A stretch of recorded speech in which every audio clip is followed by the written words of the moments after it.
abantu kibalina okumanya Ssegirinya lwaki bamukutte. Nze ndowooza ati zino empiki yazizanya atya kubanga Ssegirinya mu NUP yaddirira Kyagulanyi okubeera ne following 2025 ajja kusalibwa president bwa NUP wano. Ate nze nkuga emyaka gye ntuuseemu tebakyankubira bigambo. Kati abatemye ejjambiya e Masaka jjajja yabamanyi. Nze Ssegirinya muganda wange, nze yamuli recruiting mu People Power, mumanyi bulungi, nze yamuli recruiting mu bya Youth Brigade bye twalinga mu eri wansi, mumanyi bulungi. Alani Ssewanyana buli dakiika nibo omusanga kati abamu n'omutwalo gumu mu kanaana. Tasobola kugulira abantu basatu bana bataano kyamisana omuyeekera. Ate tomugeragenyanga na bateralist abatujju babeera bayungwe.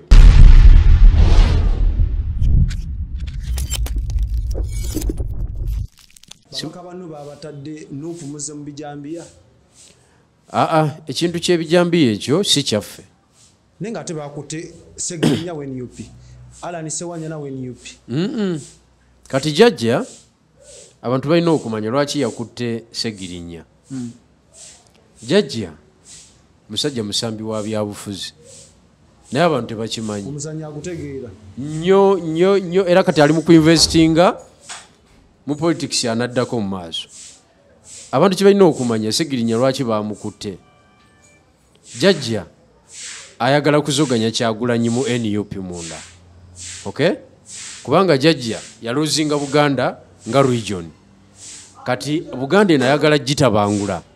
Atya ayino gifuna ba candidate bameka babiri. Kyagulanyi nga main candidate n'omulala anaabakoleddwa state. Kati Ssegirinya ajjamu atya nze mundabe yange. Mundabe yange era bino byange. Okay? Omulala yenna abiraba obulala yamanyi. Nenze nga bwe manyi akatabo jjajja kaasomako. Okay?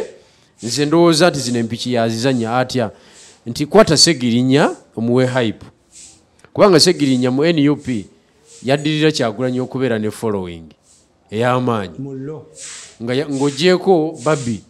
Kuba Babi alina emitwalo nga 6 ku Facebook. Ssegirinya ali mitwa ayingidde 5. Politically. Principle ali waggulu nga bw'omutegedde. Kati kwata Ssegirinya omuhyping. Okay? Bw'omuhypinga. Muvuge ng'abonyaabonyezebwa biki ate ng'alwanira omuntu wa bulijjo. 2025 ajja kusalibwa president bwa NUP wano. Nze prediction yange okusinziira ku mpiki jjajja zakola ki tujja kubeera naye mu delegates conference ng'azoganya Kyagulanyi. Kyagulanyi amuwangule agambe nti bino ebirangiriddwa bibadde bifuba fufululu tetugenda kubikkiriza. Abeeko byakola ki abeeko batambula nabo. Bino byenjogera era ojja biraba nga bibaddewo. Okujjako nga jjajja akyusiza mu katambi. Ati nze mba mbiraba. Ate nze nkuga emyaka gye ntuuseemu tebakyankubira bigambo. Ate nze bakyankubira ebigambo. Kubanga bwesitereza struggle nange eba endiiramu. Okitegeera? Bwesitereza struggle nange eba ekola ki? Kati bwe ndaba munnange nga ayingidde mu mpiki za jjajja yamuzannyisa mba nina okureactinga accordingly kubanga bwe sifaayo ekintu kijja kundya nange. Ate kakati oyinza okubanja empiki za jjajja. Empiki za jjajja nze nkubuulira. Kati omuyeekera aba n'ebintu bisatu. Ekisooka bakiyita concealment. Concealment nti akatabo yakasomako yekka yaba amanyi ekiddako. Kati abatemye ejjambiya e Masaka jjajja yabamanyi mu law mu butuufu bwakyo yabakola ki yabamanyi. So abakonsiringa concealment butalaba mu byama byange yakimanyi. 2 ekirala emuyeekera kyaba nakyo bakiyita deception. Awudiisa alimba. Omuyeekera asobola nga bw'onookanga bw'oti edda twasambanga omupiira ng'oli omukanga bw'oti n'aduma n'oyuza n'omuleka wano. Kati oba omukoze kye bayita deception. Kati ne jjajja naye bw'atyo. Abatamumanyi nno tebasobola kumubala. Kati awudiisa Bannayuganda nti Ssegirinya ne Alani be babadde mu ki ebabadde mu Jambia z'e Masaka naye nga Jambia z'e Masaka ababaddemu abamanyi naye ng'ono amuvugisa kiri kyenkugambye kati nga maliriza ku eyo ensonga nkyakunnyola omuyeekera nti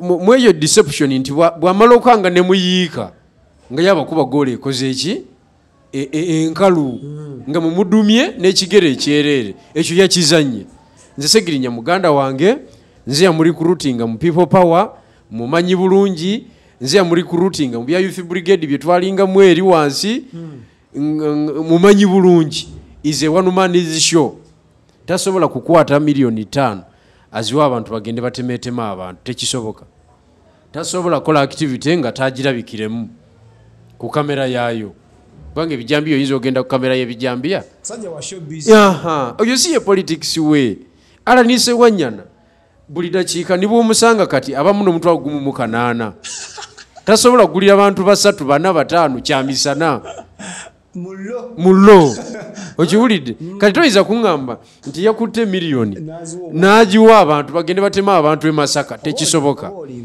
so oyo aba politics wakiyeekera owa deception gwe nkugambye ekisemberayo ddala omuyeekera abeera n'empiki gye bayita eya intrigue obunanfuusi n'enkwe tewaliwo muntu akola bunanfuusi mu nsi yonna nga muyeekera tewaliwo muntu akola nkwe nga muyeekera omuyeekera ate tomugeragenyanga nabateralisiti abatujju babeera bayungwe baba tebalina magezi abatujju kubanga omutujju ajja wano kwenup n'ategawo bomu naye n'afiirawo okitegedde kati ate omuyeekera yajja n'awambawo nefuuka nkambi ye okitegedde n'ayongera okuduumira bwakola ki bwadvansinga so mweyo nembeera gye tulimu abantu balina okwegendereza nnyo President Museveni musajja mubazi wa byabufuzi era woba onaamulwanyisa tomwanda ratinga bw'oba onaamulwanyisa olina omuwa respect bw'oba onaamulwanyisa olina okumusoma byazaakola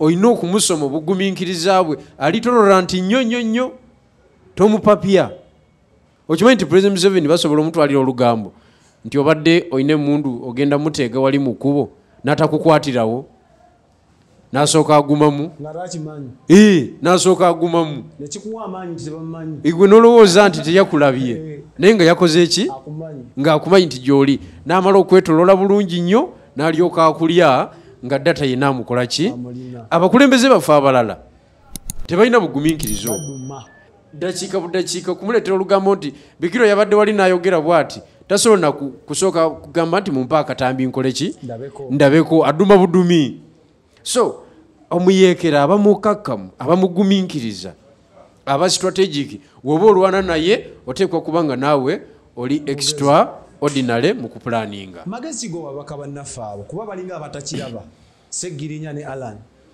kye balina okumanya kiri kimu nti jjajja yabasudde mu kintu kino ze mundaba eyange bakyagala gwoba obalaba tebalina choice kubanga nze mu NUP mwonna nga bw'ogimanyi abasajja abalimu abalina obwongo obusazanga nankanyi ng'amafuta g'ennyonyi abamanyi strategy abamanyi politics w'ekiyeekera toyinza kuŋŋamba nti gavumenti yalabyemu Segirinya gwe yakozeeko intelligence nti yabadde atema abaki abantu nze ebyo sibiriimu ababirimu mubibeeremu naye nze sibikola ki nze sibiriimu nze ŋŋanze naye ng'abalala baddembe okusigala nga bakyalimu eyo embeera naye nze nedda jeno bijirwa natumaliriza munnakamuli omuplaningidde ki toli mu parliament Kamuli municipality ebintu bingi nnyo byempulaninga ekisooka obukiise kye bayita effective representation yeyo embeera nagiremezaawo eya effective representation lwaki nagiremezaawo nti abantu balinamu essuubi ly'amaanyi n'akalulu baakampa kati ebirowoozo byabwe bibaluma byonna mba mbituusa kati na direct link ne lead of opposition Honorable Mathias Mpuuga kati nze mba mufeedinga buli ekigenda mu maaso ekiva e Kamuli municipality tofaayo nti omuguluminga nga gwetu okugulumingani ng'omwaso sinazimbirako naye nga guli outside no anti nze siri wali siri ku fulo ya parliament kati ate ebirowoozo byange njagala bituuke ate waliyo omubaka gwomumanyi gwoli munamawulire gwomanyi omubaka wakamuli municipality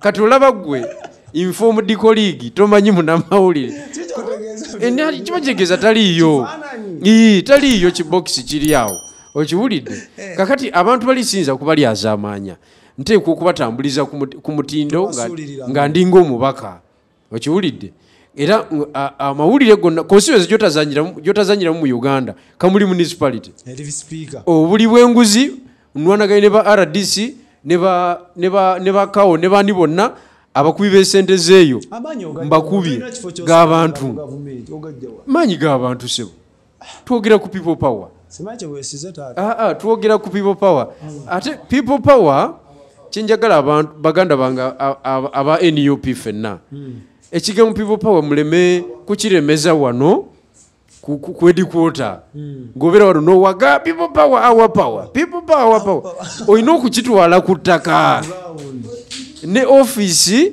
eza gavumenti zikifiiringe kati nze kamuli tewaliwo service gye batampa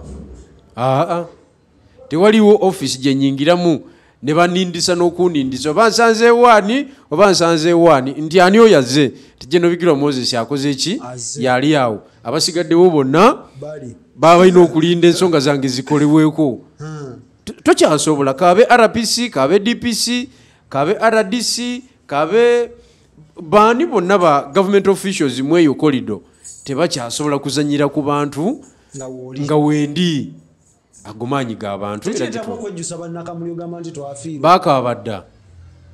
bakabadde era jjo nabadde mu kuziika mu Kamuli municipality eyo nenyingirawo omanyi kati eri ewaffe nange ndikyagulanyise era lw'olijjayo ojja kulaba nga naffe amasape tugamalayo okiwulidde fulaga ambuleera biki tuyuguumya kubanga Kyagulanyi waba atuuka ku mukolo eddakiika 2 zifa nga tanatuula okiwulidde kati nange ndi mu 5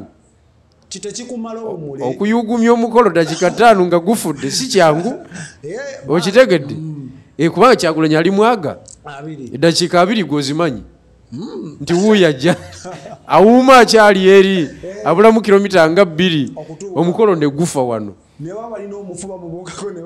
guteekwa okuyimirira paka lwatuula eddakiika meka kati sofa nze no akalwana nsobola okutataganya eddakiika zange 5 naye nazo si nnyangu toziyita ez'omuzannyo era bw'oba oyagala ozitegeera nti nzibu gendako mu kuziika gwe genda seba oziike ugambe nti oli wa NUP ojja kulaba nga abantu tebategeera kutegeera nti ozze kati omuntu ayugumyamu eddakiika 5 omuwesebo omuwarankaze era byemu ku birungi byenyumirizaamu sofa Kyagulanyi oyinza omunzijjako muganda wange nze mba nkufiirako yatuwa amaanyi naffe ne tugafuna ate naffe twagala gawa balala kitwaga ekole ki egaziwe kuba kati nange ndina bajenozi bange ababeera eyo abakola ku nsonga zange eza buli lunaku kati nabo boogeza maanyi nga bakimanyi nti gyali omuzinga naye gumu kuba abakimanyi nti esimu ejja kuvuga DPC amukole ki amute so bwe tutyo tulina okuzimba network bayidawe n'ekyawo wennyini eri abaana abakukulumaga abasajja twabayirawo waliwo abaana be nawulira bajje nabo ku ground bakukulumamu abasajja twabayirawo emibiri batukubye emboko tiyagazi bagenze mu parliament batwirabidde kikyo yinza obagamba bano abagenda ne bibaaleka kati abantu kye balina okumanya omubaka wa parliament omuntu yena kasawangula akalulu bwati abanga kyalibo bano bokola nabo ku eno TV nekubaako omunaafuna sente nga nyingi katugambe ebiliyoni y'esente kati omuntu oyo mukwano gwoyo afunye akawumbi k'esente bw'obadde odiringa naye nga teziriiwo si boddamu okudiringa naye nga zikoze eki lindako katini omuntu buli lwafuna sente obwongo bukyuka emikwano afuna mipya kati gwe abadde kyaliiwe otandika okumwegendereza aba afuze wa kwegendereza sebo nze ababaka mbabaddemu kuva 2 nkubuulira ababaka tozimba nga nabo sitwago kubanga wali ku parliament obulamu bulala aba yakafuluma bwati mu lukuubo nayingira nasinkana notafiire minister wa internal affair ne boogeramu awo eby'eki parliament utafiire namuwa dola kasanvu awo okiwulidde nga tazikoledde nazikolera aba yakafuluma wali bwati nasanga minisita omulala kati abo abantu baba batandise okukola ki okumiitinga kati gwe futu soja kubanga olunaku atandika okurisivinga essimu ez'abantu abo kweyo levu nga zatandise okurisivinga n'abakazi alabye bapya okiwulidde batandise kunyumya bintu bya padiemu bintu bya nyonyi bintu bya kugenda ku benchmarkinga kati ebyo ebigambo biwugula obwongo bw'omubaka ne budisconnectinga ku bafutu soldiers kati futu soldier amagezi genkuwa gabagamu omubaka wo mwegendereza manya nti yafuna sente bwoba toyagala kwawukana naye lema kulowooza nti okyamutegeerera omuntu kasita afuna sente oba tokyamutegeerera tomala biseera nze nkubuulira experience gyendabye ate zisobola bikola bantu bange kuba ze babinkola biri painful kati bafutu soja amagezi gembawa ababaka mubakwata empola bwe muna abapapira mugenda kwawukana mubaguminkirize besetinge bekubeka enfuufu kubanga it is a reality however ababaka twabagamba parliament is a platform of advancing a struggle. It is not their final destination. Right. Okay? So tebasaanidde okubeera mu parliament ne beeyisanga abaatuuka twabasibirira entanda bwe twali mu lusirika ejjinja parliament is a platform kwe babeera bayimirira okwadvancinga ki struggle. Twabagamba bajeyo resources entonotono ezivaayo bazireete tuzisharinge ne ba comrades abalala abatasobola kusamba kaji nga nange mwendi nga nange mwendi nsobola okukola ki tusobola okugaziya struggle.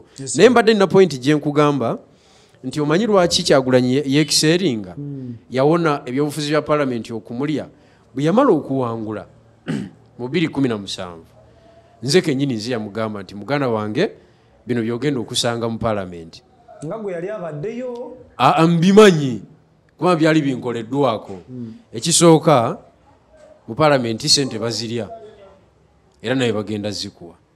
Ekyokubiri abaka bagenda kugamba nti wano ebyabalonzi tebikola kasitoba ng'oli wano tukola birala n'abalonzi tubagamba biki birala. Ekyokusatu parliamentary business bagenda kuza mu byobukiiko bikiiko sase sijui presidential commission biki obeere mu ebyo. Okay? Obeere mu ebyo obeere disconnected n'abalwanyi.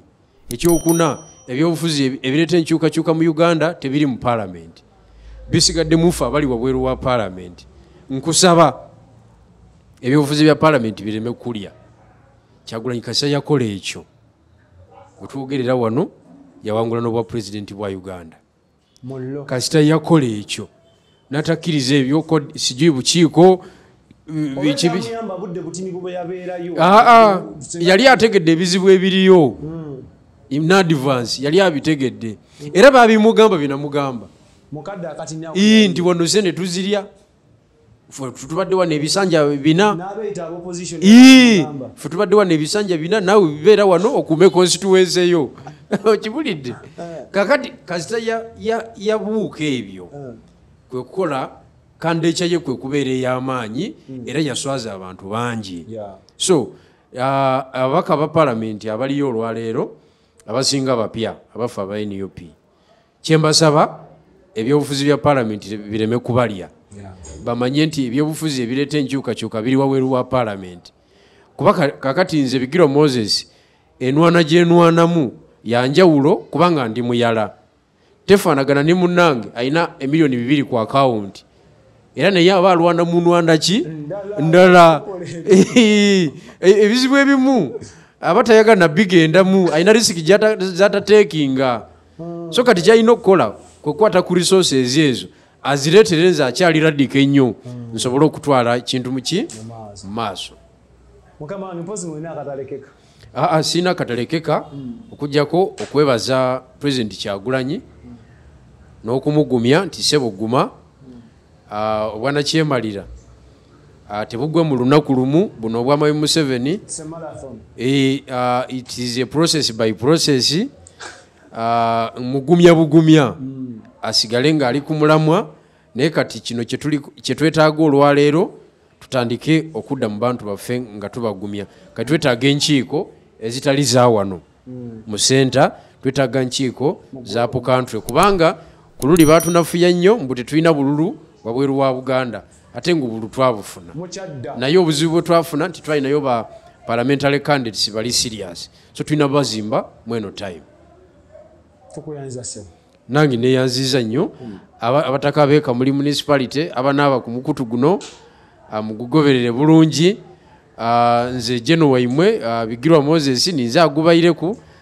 embozi tebankaire tudda kwira mutujiwayo olundi nicho baba mwe balendo mwe balirala kyabazinga afunvuwe